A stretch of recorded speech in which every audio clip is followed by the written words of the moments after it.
then nagkukuha natin ang kanilang attention. Creating this atmosphere is very important in sharing. Paul studied Athenian culture and then used this knowledge to craft a gospel message unique to the audience. Hindi pare-pareho po ang sharing natin sapagkat ang problema iba-iba. Ang konteksto, ang kapaligiran, ang background ng isang tao ay iba sa kabila. So, we ask the Holy Spirit na maging pliable tayo at flexible at bigyan ng wisdom. Hallelujah, wisdom kung paano mag-approach sa isang tao. Paul's presentation, therefore, was in the context of the people's need. Always look for a bridge to the Word. Gumawa ng tulay para makatawid ng salita ng Panginoon. That is our witnessing. Hallelujah. So the issue of relevancy and the issue of empathy. And now the third is the issue of diversity. Sabi ni Pablo, and the Tagalog version is included here on the screen. 1 Corinthians 9, 22 to 23, NIV. To the weak I became weak, to win the weak. I have become all things to all men, so that by all possible means I might save some. I do all this for the sake of the gospel, that I may share in its blessings. Nakikipag-identify siya sapagkat naghahanap siya ng mga iba't ibang paraan para makakonect sa tao. Iba-iba kasi ang sharing. Tayo, in this congregation, for example, if all of us were asked one by one to answer the question, how did you become born again? We would have different answers. I would have a different answer, I'm sure. So, that's what Paul said. Ngayon sa the new NLT, anong NLT? New Living Translation. Thank you. Ito po ang sinasabi sa New Living Translation. When I am with those who are oppressed, I share their oppression, so that I might bring them to Christ. Yes, I try to find common ground. Ayan, common ground with everyone, so that I might bring them to Christ. I do all this to spread the good news, and in doing so, I enjoy its blessings. Ito naman po sa magandang balita ng Biblia. Sa piling ng mahihina sa pananampalataya, ako ay nagiging parang mahina na rin upang mahikayat ko sila. Ako ay nakikibagay sa lahat ng tao upang sa lahat ng paraan ay makapagligtas ako ng kahit ilan man lamang. Ginagawa ko ang lahat ng ito alang-alang sa magandang balita upang makabahagi ako sa mga pagpapala nito. Nagka-adjust si Pablo. Ibig sabihin ba kapag mga kasalanan ng kasama niya nagkakasala siya, hindi po. Sapagkat if you look at the following verses, sabi niya, I don't compromise on righteousness and holiness. Pero sabi niya, I try to sit down with people. I try to talk to them, spend time with them. I try to analyze their needs. Naranasan ko yan, galing din ako dyan. Sabi ni Pablo. And so he can build a bridge, and then when he shares the gospel, ready na po ang tao. What is it? It is using different approaches and methods for different individuals and situations. Tingnan po natin ang halimbawa ng ating Panginoon, the model of our Lord. Si Nicodemo, isang pinuno, intelligente, may authority, may kapangyarihan, position in government, pero searching for the truth. Tingnan po niyo ang John chapter 3. Talagang diretsohan po ang pag-apos ng Panginoon kay Nicodemo. Woman at the well, bigib ng tubig. At nagkaroon siya ng kunting discussion with the Lord tungkol sa kung saan ang presensya ng Diyos. Sa bundok bang ito o sa Jerusalem? Bumalik sa isyo ang Panginoon. Tubig kasi ang kanyang kailangan. Sabi niya, meron akong isang uri ng tubig na kapag ka-inover ko, hindi ka na papalik-balik dito sa balon na ito. Panginoon, bigyan mo pa ako niyan, pagod na ako. The Lord struck home the message. And so He was able to share about the water of eternal life. kay Zacchaeus na nagtatago. Nakita ng Panginoon.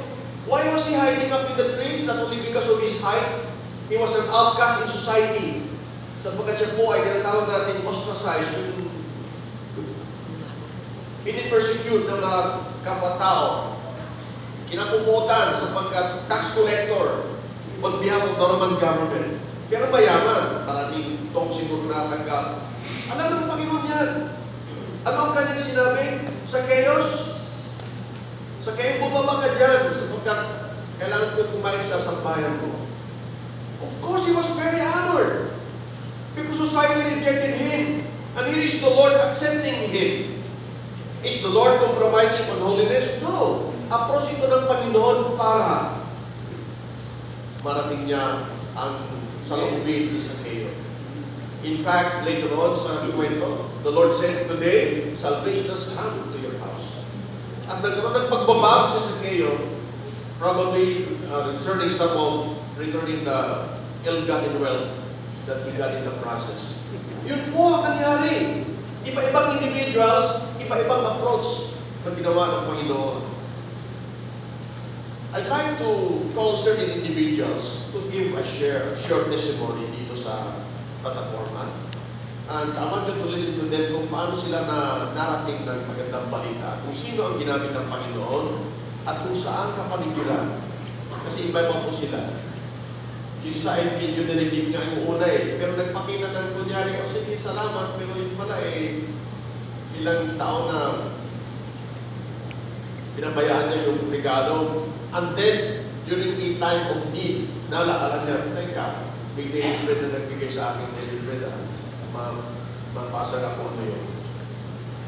And then that was the result. Anyway, I don't want to go ahead of the story, but tawagin po natin si CJ. Yan pala sa pati.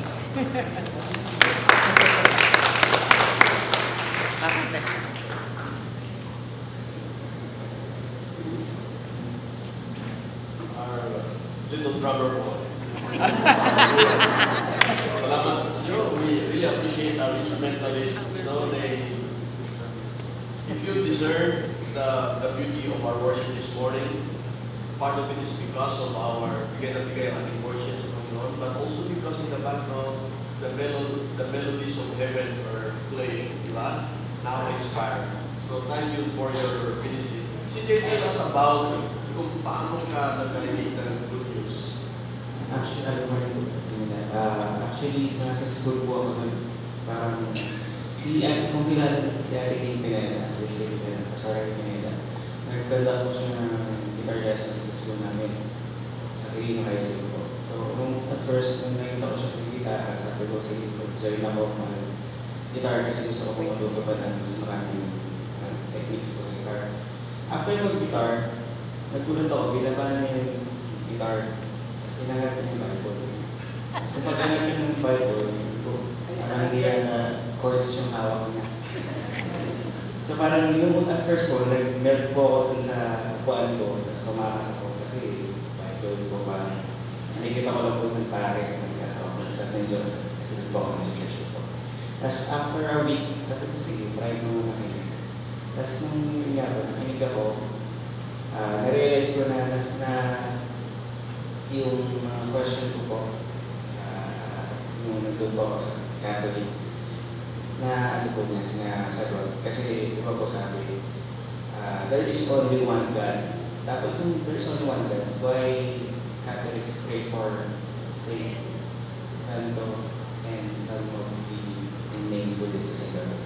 Tapos yung sabi rin po na ang Diyos daw po natin is nagsaselos kapag may nabutan sinasantong kung ano ang gawa rin po ng tao. Kasi po dyan, sa baba, may mga figurines po dyan na halos nabubura na po yung damit, yung mukha, kakapahit po yung tao dyan. Parang lumaga, titirin po natin. So, yun po, parang siselos kayo bakit ang dami. May mo study ba si Pastor Ace? Ay, nagpatuloy ba yung guitar lessons din? Dito po. Tapos, nag-conduct po siya na So yung unang guitar lesson sa high school, sa room po namin. papalapit na palapit dito sa...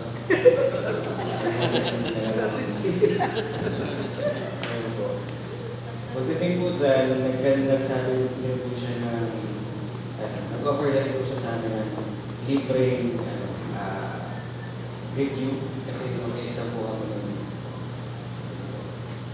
review, mag-exam sa Atlanta in periodical periodical exam, national exam. So nag-offer ng, look, nag-offer ng review, English, Math, Science, Bible. It's a very secular approach. Hindi ka agad John 3:16. Ito nga, guitar lesson. And then, ang unang reaction, sabi niya, pagbukas ng Bible, walang nakita siyang mga chords. Puro verses, walang chords. So, medyo na turn off ka ng kunti. Opo, kasi hindi ko po talaga alam kung ano yung nangyayari after nag-meron po ako sa upuan. Ang hindi alam ni si Jay, throughout the process, prayer has been said before the Lord, and the Lord brought him back. Hallelujah. Ang ganda po na ginagawa ng Panginoon is another method, guitar lessons. Tulugan isang estudyante mag-review para sa test. Yun po ang bridge, gumagawa ng tunay para lang makatawid ang salita ng Panginoon. Alam mo ninyo, you and I don't have to be a pastor or missionary to do that. Lahat po tayo pwedeng gamitin ng Panginoon to be able to bless other people. Ganun po kayo ba si-share sa day? Thank you, CJ. God bless you. Hallelujah. Ay, sino mga pagsasabi na yung ikinasado sa guitar lesson noon, yun pala, ayun, ito na, part na ng ating worship team sa Cancun City Foursquare Church. By the way, nagigitara ka pa ngayon? O drums? Okay, good. Hallelujah. So that's one method. Pakinggan po natin si Ate Wen. Kasi pang method ito. Kaya pala nasa pros.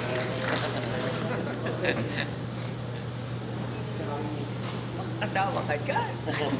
Talagang pa nung na-born again ng Wen? Opo, 14 years old po ako at the time. It was April 30, 1981. Born again po ako through evangelistic ministry ni Pastor Giovanni Gregorio. Before po, alam niyo lang pag sinabing Bicolano, Bicol, talagang napaka-religyoso po ng mga tao. Kaya ako po ay pinanganak, sarado, nakakandalong Katoliko. So one time po, may dumating sa baryo namin na isang grupo from Manila. Yun po yung grupo ni Pastor Giovanni Gregorio. At nagkaroon po sila ng evangelistic crusade sa pinakasulok na baryo namin. Nasapaanan po kami ng Mayong Urbino.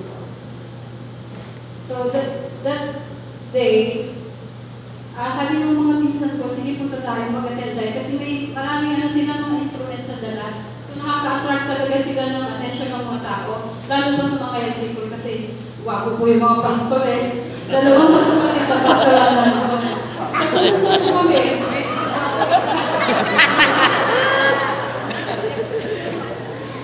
So that night po, actually ang preaching ni Pastor Giovanni about giving. So, siyempre sa evangelistic crusade, hindi siya one-on-one evangelism. Hindi ko masyadong naiintindihan kung ano yung pinipreach niya dun sa evangelistic crusade na yun. But nung bandang huli po ay nag-call siya ng acceptance, yung gustong tumanggap sa Panginoon at kailangan ng giving, mag-forward. Pero wala po ako sa that time. So nag-forward po ako at doon ko po, parang hindi ako masyadong seryoso kasi parang nadala lang akong mag-forward. So that moment na nag-pray na ng acceptance, parang doon ko naramdaman na parang totoo yung seryoso na yung nararamdaman ko. At doon po tumutulong na yung luha ko. At pagkatapos po ng prayer of acceptance, pagtingin po sa kabila, nandun pala yung father ko at nag-accept sa Panginoon. At mula po noon, sabay kami ng father ko na lumago at unti-unti lumago sa Panginoon. At siya po ang naging spiritual idol ko, yung aking father. Hallelujah. Was it difficult for your family to receive the new faith? Wala bang persecution Leader of Opposition. Meron po. Sa mga kapatid ko kasi nga po ang nakamulatan namin po ay talagang napakadibotong Catholic kami sa lola ko, lolo ko, mga pamilya. Yun po ang naging nahirapan kami, pero we stand on our faith. Kami ng aking father. Thank you, Sister Wen.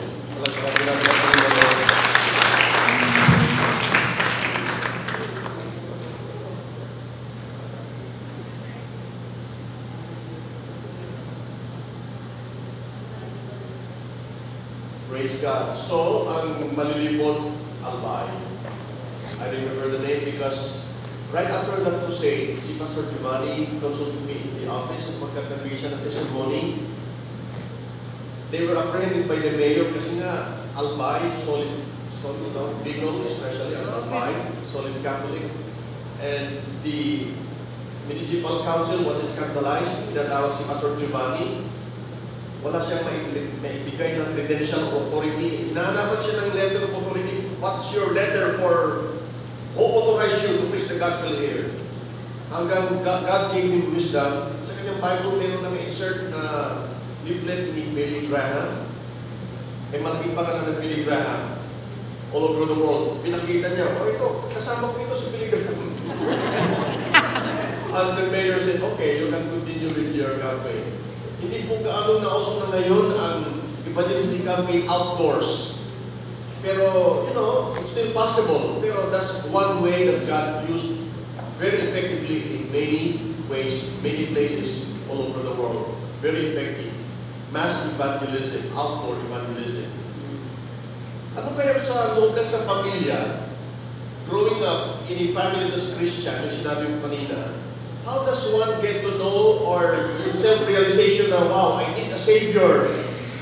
Alam ko pala simbahan yung mga mother, father, dinadala kami, pero to be personal about it, how do I attain my own personal salvation? Pakinggan natin si Teacher Risa.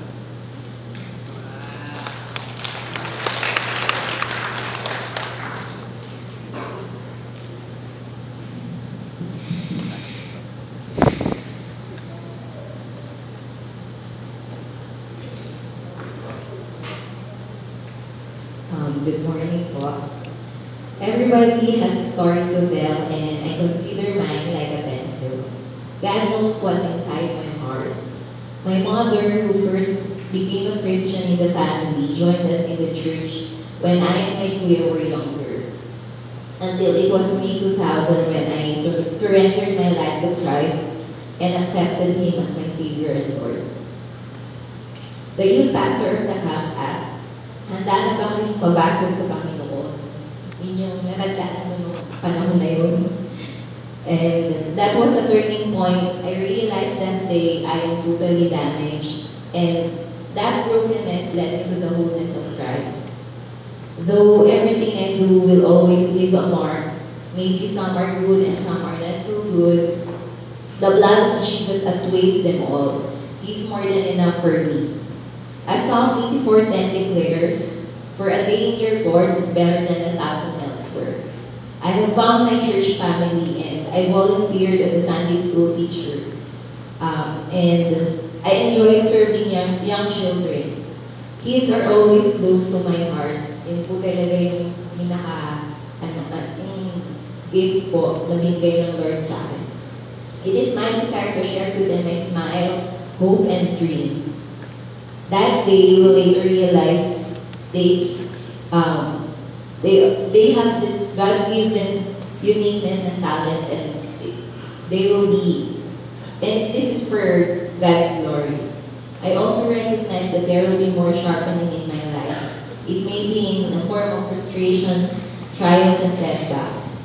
My God is faithful. He will never leave me nor forsake me, even my family, friends, and loved ones. Joy is inevitable if Christ Jesus is in our hearts. Moreover, He knows my prayers, desires, and needs. God is so sweet and that He will write my greatest love story. Siyempre po, yun po yung hinahangad ko din. And I claim it in Jesus' name. All credits belong to Him. To be the finest pencil, we must allow ourselves to be held and directed by the hands of the pencil maker. Isa lamang po yung pencil maker at siya po si Lord, ang siya po yung talagang magbabago ng lahat sa buhay natin. He will surely create a masterpiece in us because He loves us. Thank you po, and God bless you. So, Teacher Risa, sabi mo malaking bagay, malaking influence yung pag-encourage ng mother mo sa pagsisimba? Yes po. Kung mga bata pa po kami, siya po yung nagdala sa amin. So, parental influence, encouragement, prayers of the parents. Amen. Malaking bagay po. Pasalamat po tayo kay Teacher Risa. Amen. Finally, sapagkat giving season ngayon ng Christmas, pakinggan natin ang background naman ito ay kunting regalo, if I remember right. So, tawagin natin si Ma'am Susan from live stream.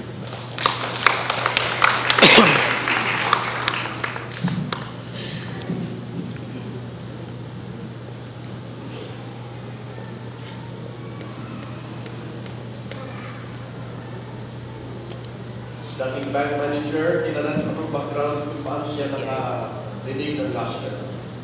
At the time, I was managing yung different community din, yung check clearing, remittances, government relationships, reconciliation of banks. Yung po ang pinandol ko sa bangko. And my background is Roman Catholic. I have two grandmothers who are in the nunnery. So, medyo malalim po ang aking Roman Catholicism background. But at that time, there was a time in my banking career where a friend, a good friend, we were both from exclusive schools, pero siya ang lalaki, ang babae. And I suddenly was visited by him. He was making me understand stories about the love of Jesus, but I was not receptive at that time. So he just gifted me with a Bible, and that Bible stayed in our desk as an executive for 4 years. Never touched. It was never touched. Until such time that, kasi nung binigyan niya sa akin, makakatulong yan sa problema mo sa bangko. Talaga, kaya niya sagutin ang problema ng bangko. So I was fighting him. But there came a season in my life where it was Holy Week. And you know, as Roman Catholics, we do not allow people to be working during the Holy Week. Mataas ho ang level ng pagrespeto. So, I was praying at that. I was not just praying, but I said that my eyes landed on the book, and I said, "Baka ito na yung solusyon na binibigay ni Bong." So, astig kasi, excited ka. You did not want your people to be seeing you to be religious. So my eyes landing on the book. I got my bag. I placed very swiftly. I placed the Bible inside my bag. Went inside the vault. And I started, I know that the Lord would not allow this to be skipping on pages, but at that particular time, I knew that the Lord was already talking to me. So when I was skimming on the pages, the first management lesson I got was on Jethro, the delegation story, and then the casting of the lots, if you were to look on the best people for the job. And then there was in the book of Colossians, there was the rules on Christian living. All of this, I cannot tell the story right now, but to cut the story short, we had to finish sanitized documents of about 10 peerless boxes, document volumes that had to be analyzed. If we do not do that,